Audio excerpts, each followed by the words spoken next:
नमस्कार दोस्तों, मैं मनोज जोशी आप सभी का स्वागत करता हूं आपके अपने चैनल केशव 666 यानी कि 666 में। जैसे कि मैं आपको हमेशा से मंदिर, दिव्यस्थान, साधु, संत, सन्यासी, वैदिक सनातन की वीडियो दिखाते रहता हूं।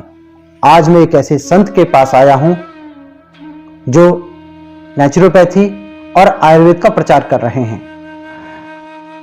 आयुर्वेद और नेचुरोपैथी भारत की वो धरोहर है जो समय समय पर धीरे धीरे कम होती गई। जब मुगल आए, मुगलों के बाद अंग्रेज आए। स्वामी जी, आपका स्वागत है मेरे चैनल में। स्वामी जी, पहला क्वेश्चन तो आपसे ये है कि जो आयुर्वेद है ये हमारे देश भारत की जो धरोहर थी आज धीरे धीरे समाप्त होने की कगार में क्यों गई, इसके क्या कारण है? आपके चैनल के सभी दर्शकों का अभिनंदन करना चाहूँगा और आपका भी मैं धन्यवाद करना चाहूँगा जो पूरे विश्व में जो वैदिक परंपराएं हैं उनका आप प्रचार व प्रसार करते रहते हो। सबसे पहले तो जो आयुर्वेद है हमारा या जितनी भी वैदिक परंपराएं हैं इनके जो ज्ञान है उसको प्रचारित व प्रसारित क्यों नहीं किया गया, इसके पीछे बहुत सारे कारण हैं। आप जानते ही हैं कि हमारे देश पर बहुत लंबे समय से अलग अलग लोगों का शासन रहा है जी, और इन परंपराओं को समाप्त करने की कोशिश की गई है जी, और दुर्भाग्यवश जो हमारे प्रचारक हैं जी, वो भी हमारे जो वैदिक ग्रंथ हैं उनका जो एक्चुअल प्रचार है वो नहीं कर पाए हैं, चाहे वो सरकारों की तरफ से प्रभाव रहा हो या किसी शासक का प्रभाव रहा हो। ये कारण रहे हैं कि हमें हमारे जो वैदिक ग्रंथ हैं उनके जो असल अर्थ तक हैं वो भी नहीं बताए गए। आप देखिए कि आयुर्वेद शब्द प्रत्येक भारतीय जानता है, ना केवल भारतीय बल्कि पूरा संसार जानता है।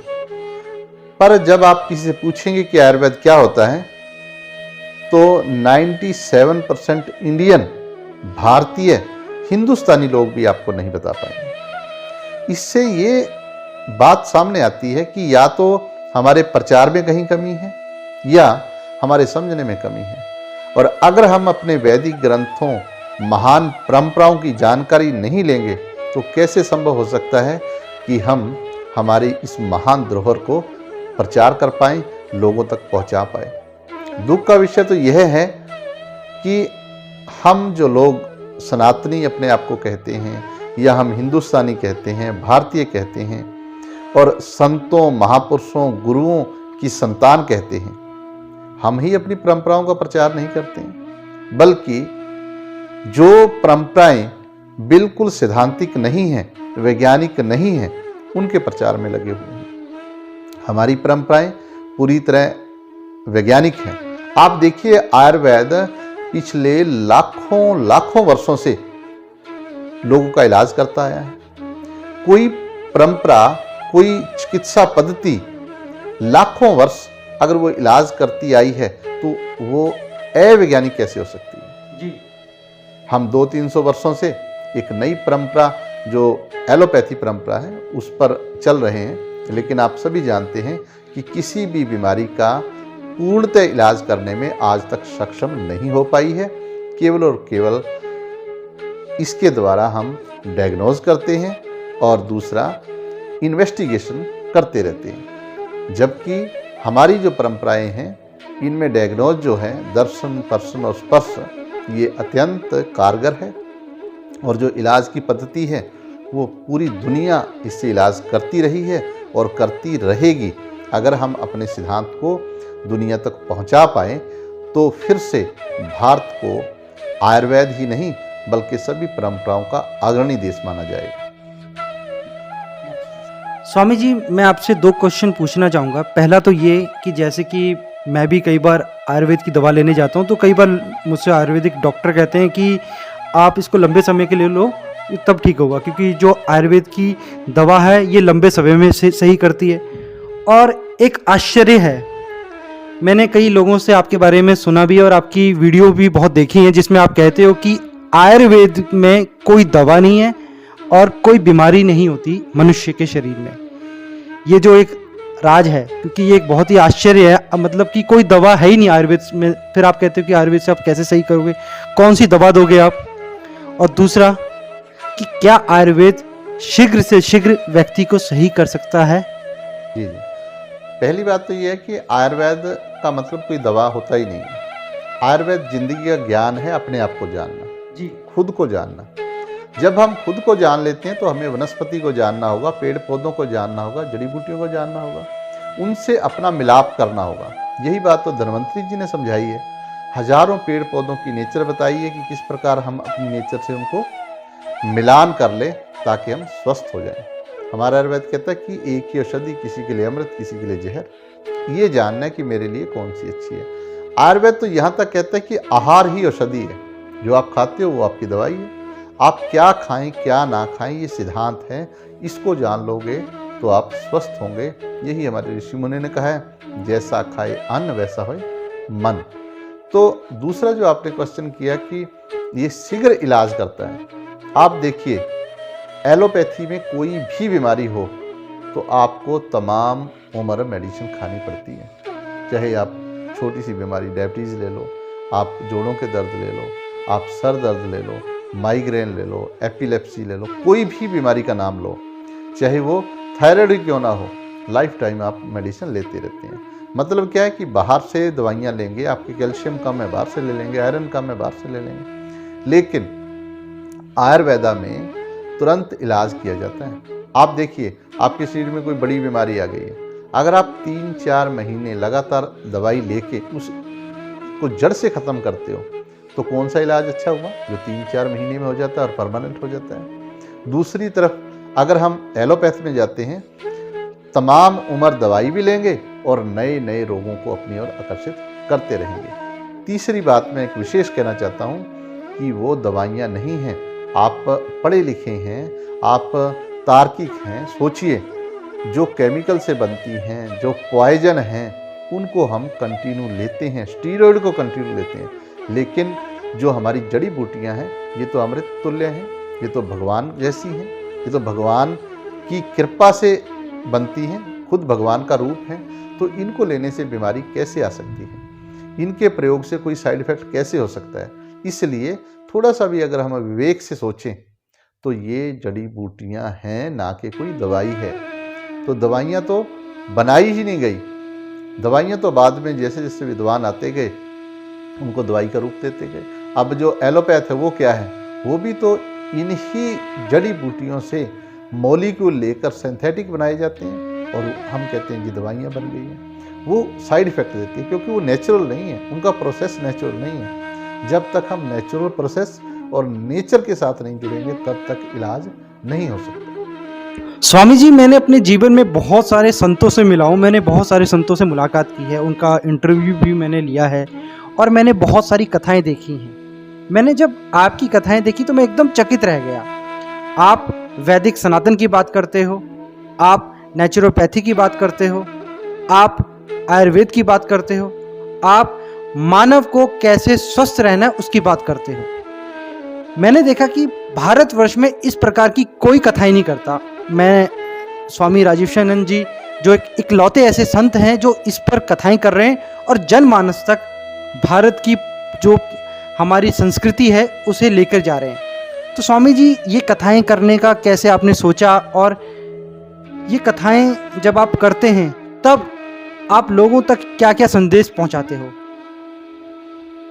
मेरा ये मानना है कि हमारे भारतवर्ष के जितने भी महापुरुष हुए जी, संत, ऋषि, मुनि या हमारे आचार्य हुए, उन सब ने हमारे सामने सबसे पहले स्वास्थ्य की बात रखी है। उन्होंने कहा है धर्म अर्थ काम मोक्षणाम मूलम स्वास्थ्य उत्तम, कि अगर आपका स्वास्थ्य उत्तम होगा तभी आप धर्म के रास्ते पर चल पाएंगे, तभी आप धन कमा पाएंगे, तभी आप दूसरे कार्य कर पाएंगे। आप देखिए हमारे महापुरुष, आप श्री कृष्ण जी महाराज को देखिए, उन्होंने हमें अध्यात्म के सर्वोत्तम ज्ञान का से सरोकार करवाया, सर्वोत्तम ज्ञान उपलब्ध करवाया पूरे संसार को।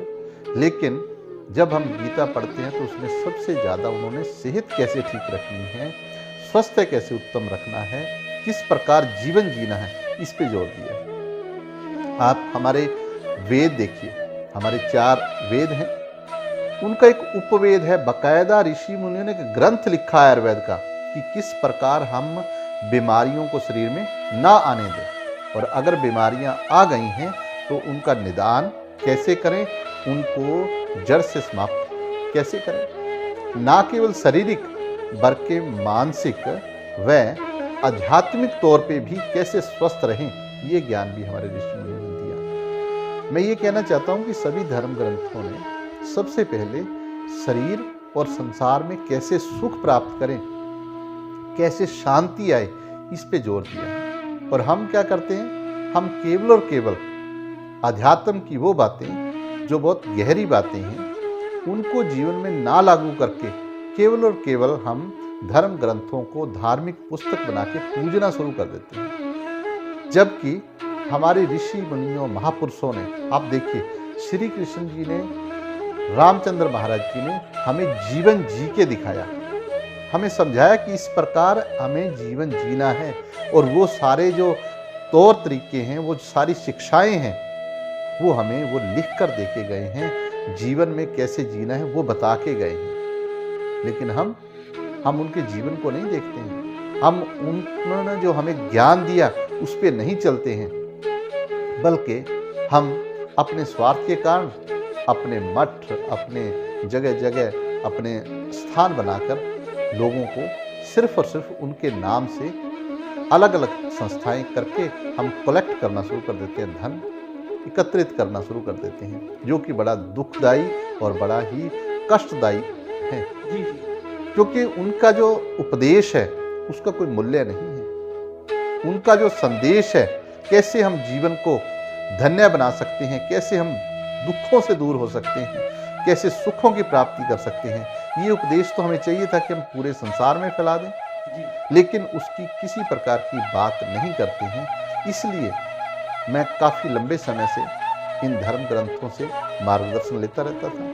जब मैंने देखा कि इनके मार्गदर्शन से तो बड़ी से बड़ी बीमारियां ठीक हो रही हैं, लोग मेरे से जुड़ते जा रहे हैं, मेरे साथ लोगों का प्यार बढ़ता जा रहा है, उसके पीछे कारण थे हमारे वैदिक ग्रंथ।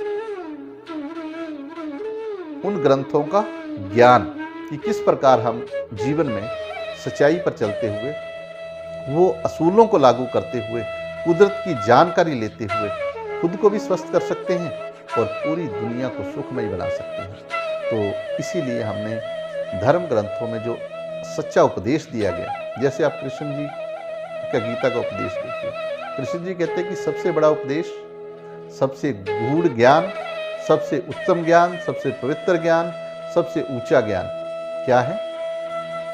वो है अपने आप को जानकर इस प्रकृति के साथ मिलान कर लेना और अपनी आत्मा को ये बता देना कि यह आत्मा उस प्रभु, उस निरंकार, उस कृष्णमयी भागवत की, भगवान की अंश है। जब उससे मिलेगी तो इस आत्मा को भी सच्चा सुख मिलेगा, लेकिन शारीरिक सुख प्रकृति को जानने से मिलेगा। तो वो ज्ञान हम फैला नहीं पाए। तो हमने ये टीचा लिया है कि जितना हो पाए पूरे संसार में इसका प्रचार व प्रसार किया जाए, ताकि, क्योंकि कृष्ण जी ने कहा योगी वो है जो सबका भला चाहता है, संत वो है जो सबको समान दृष्टि से देखता है। तो इन ग्रंथों का लाभ जो है वो किसी एक धर्म के लिए नहीं, बल्कि पूरी मानवता के लिए है, पूरे संसार के लिए है, सब लोगों के लिए है। तभी तो हमारे ऋषियों ने कहा कि सब सुखी बसने चाहिए, सब निरोग होने चाहिए। और वो कैसे हों उन्होंने कहा ही नहीं है, बल्कि कैसे हों उसका पूरा ज्ञान दिया है। स्वामी जी, मैं कई संतों के पास गया हूँ, मगर मैंने कभी भी ग्रंथ और लैपटॉप एक साथ नहीं देखा।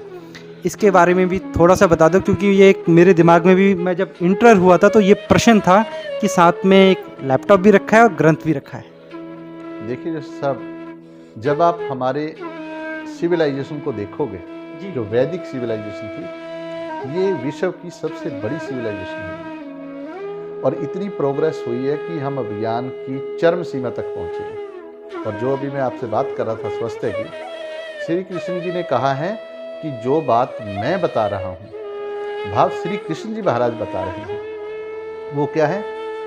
ज्ञानम विज्ञान सहितम, कि वो ज्ञान और विज्ञान, विशेष ज्ञान की कसौटी पर खड़ी है। जितना भी विज्ञान है, जितना भी दुनिया का आज हमें प्रोग्रेस दिखाई देती है, इस सिविलाइजेशन को हम कहते हैं कि बहुत ही बड़ी प्रोग्रेस की है, ये सब की सब हमारी सिविलाइजेशन लाखों बार कर चुकी है। इससे बड़ी बड़ी सिविलाइजेशन हमारे वैदिक काल में आ चुकी हैं। ज़रूरत है तो उनको जानने की, क्योंकि हमारे ऋषि मुनि ने कहा है कि ये सिविलाइजेशन आती रहती है, जाती रहती हैं, लेकिन जो मूल भाव है वो कभी भी बदलता नहीं है। आप जब तक इन्हें वैज्ञानिक तौर पे और एक समृद्ध तौर पे आज के परिवेश में लोगों के सामने नहीं रखोगे, क्योंकि अगर हम कहें कि कोई जाके जंगल में बस जाए तभी स्वास्थ्य मिलेगा, तो ये संभव नहीं है।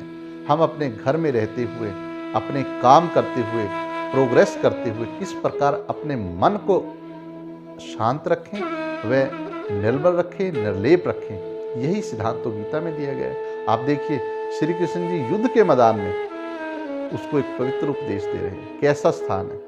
तो भाव क्या है कि श्री कृष्ण जी एक वैद्य हैं, कुशल वैद्य, बड़े मुस्कुराते हुए अर्जुन को समझा रहे हैं। तो ये डॉक्टर को भी सीखना चाहिए। ये सभी फील्ड में कृष्ण जी का उपदेश लागू होता है कि किस प्रकार हमने अपना जीवन जीना है। तो इसीलिए मेरा भाव रहता है कि हम मॉडर्न एक आयुर्वेदा को दुनिया में लेके आए, जिसकी स्वीकृति हर व्यक्ति करे, हर व्यक्ति माने कि ये बात बिल्कुल सत्य है और वैज्ञानिक है। तो आज हमने बातचीत की स्वामी राजेशानंद जी से, जो देश विदेशों में वैदिक कथाएं कर रहे हैं और आयुर्वेद और नेचुरोपैथी का प्रचार प्रसार कर रहे हैं। स्वामी जी, आपका बहुत बहुत धन्यवाद। आपने बहुत सही शब्दों में आयुर्वेद और नेचुरोपैथी को बताया। तो दोस्तों, आपसे भी मैं निवेदन करना चाहूँगा, आप इस वीडियो को अधिक से अधिक शेयर करें और इस वीडियो को लाइक भी करें, और विशेष बात, अपने बच्चों को यह वीडियो आप अवश्य दिखाएं। अगर बच्चे जागेंगे तभी देश जागेगा। जय सनातन धर्म, जय श्री कृष्णा।